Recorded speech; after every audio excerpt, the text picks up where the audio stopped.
Hello and welcome to the Hungerford Primary Academy Parents Welcome Meeting. My name is Mrs. Jenny Williams and I teach class RJW and I am the phase leader for Foundation Stage. My name's Miss Laura Jolly and I teach class RLJ. And in Foundation Stage we also have Mrs. Donna Ford and Mrs. Nicola Smith, who are the teaching assistants in RLJ, Mrs. June Edmonds, who's the teaching assistant for RJW, and you might also hear from Miss Andrea Bean, our head of school, Mrs. Claire Blackburn, our vice principal, and then Miss Jo Atkinson, Mrs. Michelle Carman, who are our family support workers, and they also monitor attendance. But all of the staff will be introducing themselves to you in different ways, which I'll tell you a little bit more about later in the presentation. So these are very unusual times. We're really conscious that ordinarily we would be welcoming you into school, giving you and your children a chance to walk around the environment, get to know us, and for us to get to know you a little bit better.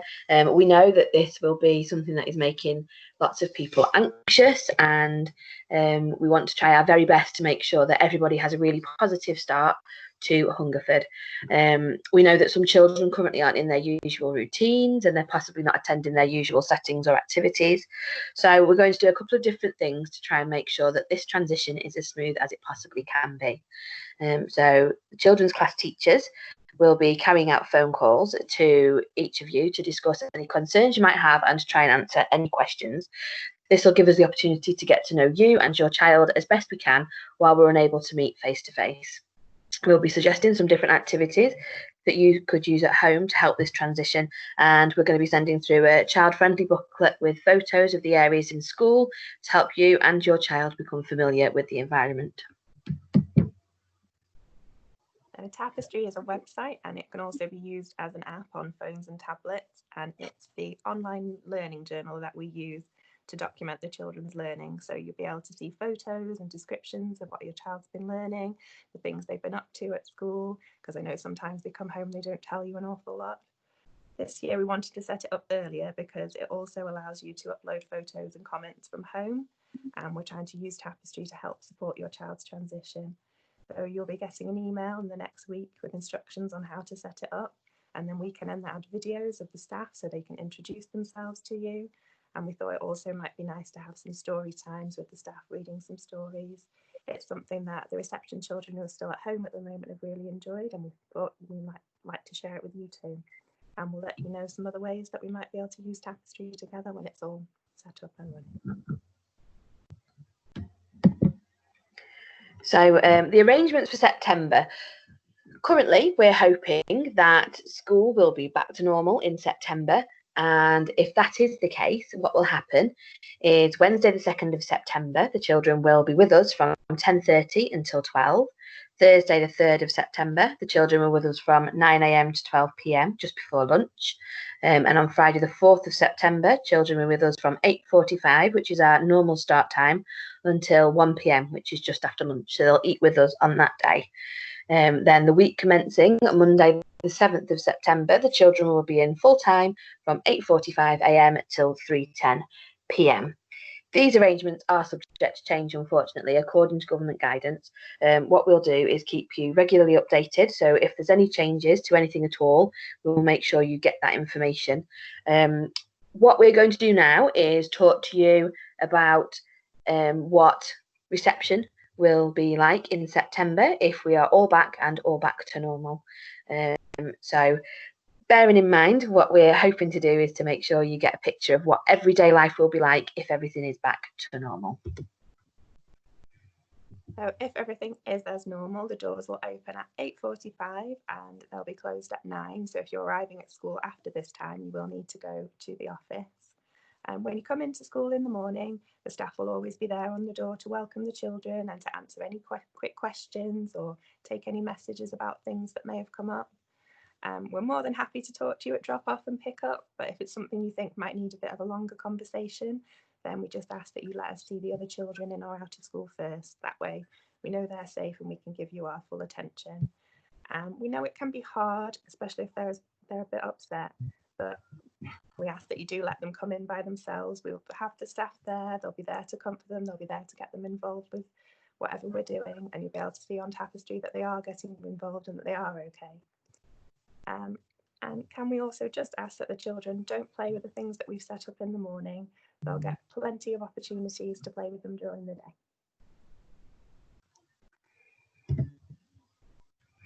So whilst we are in school, how it normally runs is that both classes are able to interact with each other within one large teaching area, but then we have their own separate classroom areas, carpet areas for direct teaching time. So at different points throughout the day, the children come and sit with their class teacher when we're doing some phonics, when we're doing some singing, when we're listening to stories. They'll spend time with their class teacher. But then the rest of the time, they are able to spend time in these different shared areas. And there's just a kind of a little example. There is like the role play area, the maths area, the reading area, and the children have access to these different areas throughout the day. We do lots of challenges, lots of activities based on the story perhaps that we've done that week, or the particular theme that we're looking at. And it just gives the children chance to interact with everybody all together. To explain a bit about the foundation stage and what it is, it begins when children are 3, and if children attend a nursery, this is the first year, with reception as the final year.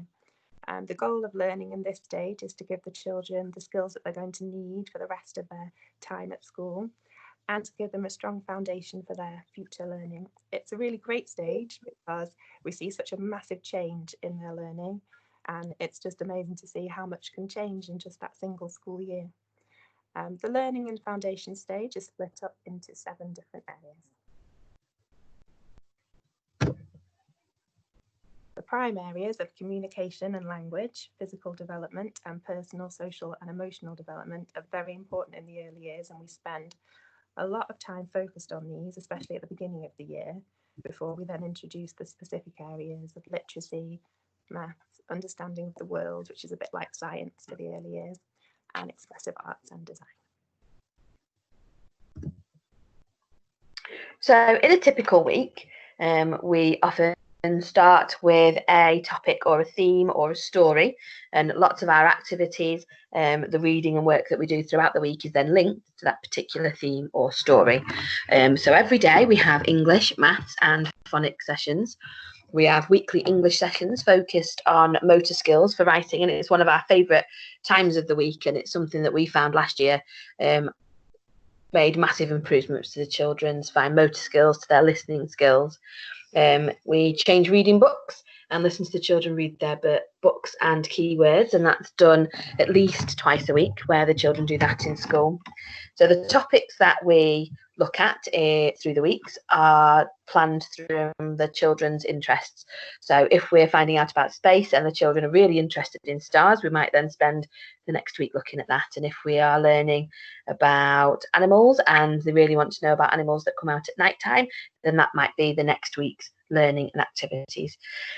So we have PE and outdoor learning. We have PE once a week, and then we have our fine and gross motor skills session, as we said before. And then we have outdoor learning. We're really lucky with a lovely school field and lots of beautiful grounds, and we like to make the most of these in our learning as well. So then child initiated learning is what we hope to bring the most out in the children's. We learn through play.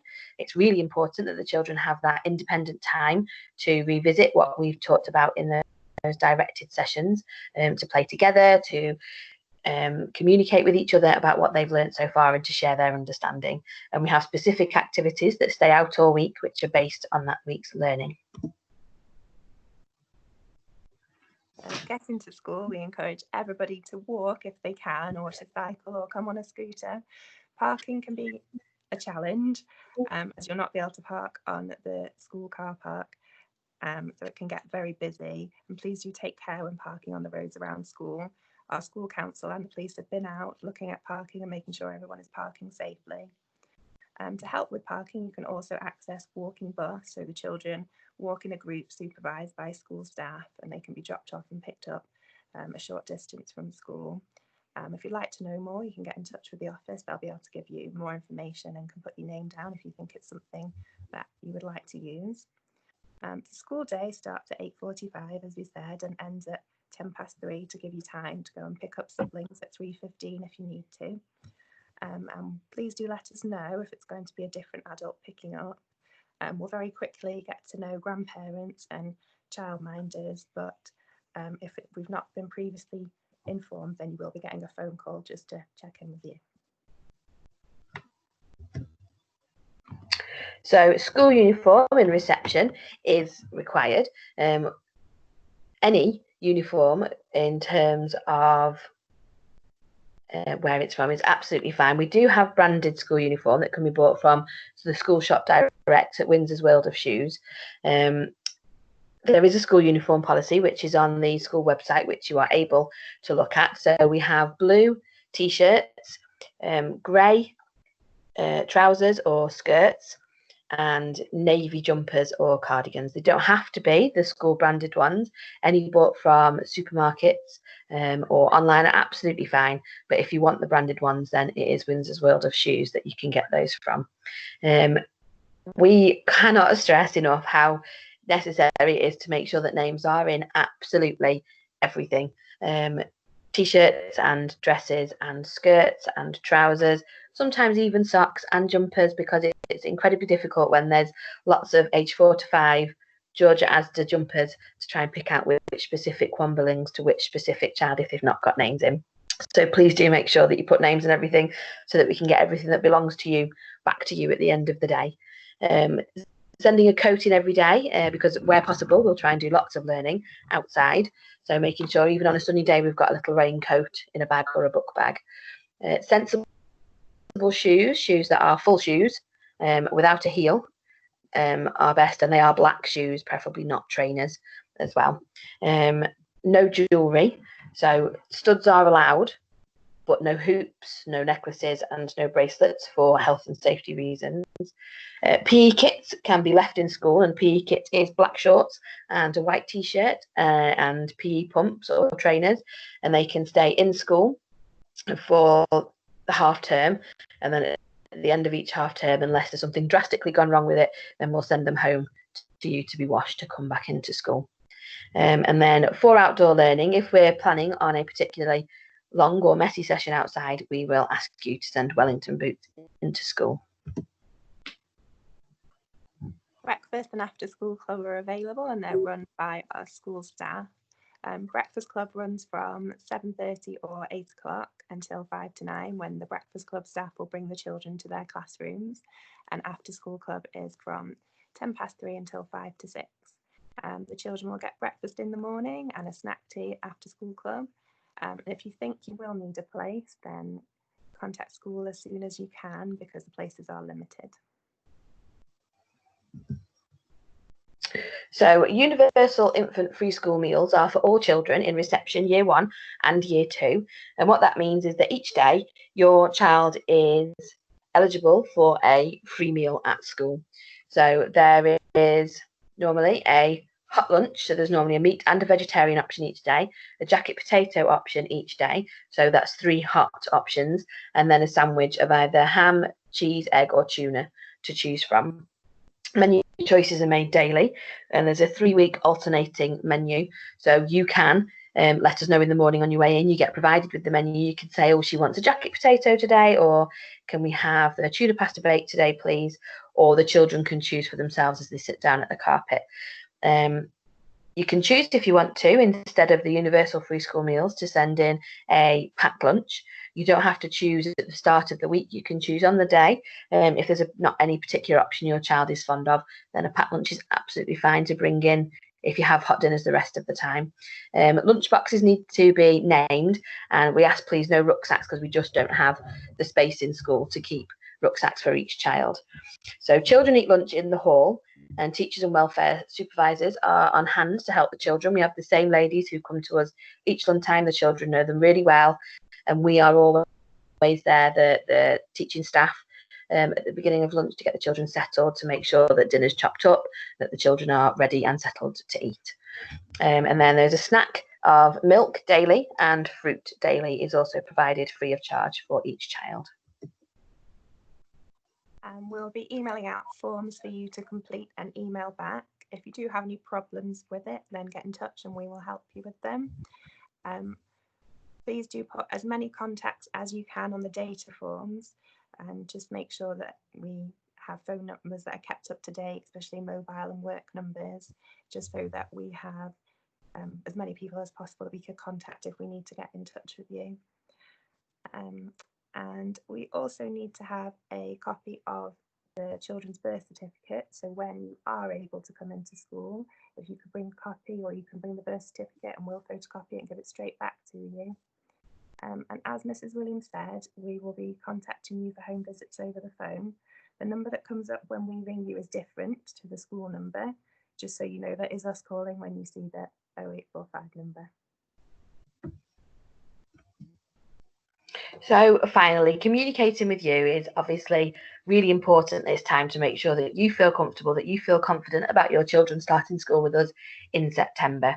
So as Miss Jolly said, the school telephone number for you to call us is 01270 685 090. But if we were to ring you from that number, it comes up as that 0845 148 0060. And lots of people not too sure what that number is when it comes up, so don't answer. So if you can save that number as well in your phone, as well, it's a Cheshire East number, but as Hungerford, when we ring you, that's the number that will come up. You are more than welcome to email either myself at jennywilliams@hungerfordacademy.org or Miss Jolly at laura.jolly@hungerfordacademy.org, and we'll do our best within working hours to reply to any queries and questions that you might have. And we know that at the moment there may be lots of those questions. The website will be regularly updated with any information that we have, any more communications in terms of presentations like this one will be put up on there. Any letters that we send out will be on the website. There'll be a section there for you to kind of view those on. We have a text messaging and an email system, which all of your details have now been added to from school, so that you'll get text messages if we've sent out an email that we think is important, or to give any reminders about things that are coming up. And then we'll also send emails, which you will have received this presentation via. You will send emails from teachers to parents as well. And they are just a way of us keeping regularly to you. You can't reply to those emails. Again, it will be the email addresses that we've provided if you need to speak to us. So when and if we get to starting school in September, then in person at the beginning of the end of the day, we have an open door policy. If you need to speak to us, we are always there to kind of catch up, or any quick bits of information that you need to pass to us. And if you need more time to talk to us, then at the end of the day, as Miss Jolly said so before, once we've seen the other children out, if you need to speak to us, we are there to make sure we've got that open line of communication. So thank you so much for listening to our presentation today. If you have any questions, feel free to phone the school or to email either myself or Miss Jolly. The email that's accompanying this presentation talks to you about who your child's class teacher is. It talks to you about any other arrangements that we currently have going on, and it will tell you a little bit about Tapestry and what to look out for in the coming days. So thank you very much, and we hope to see you really soon. Bye.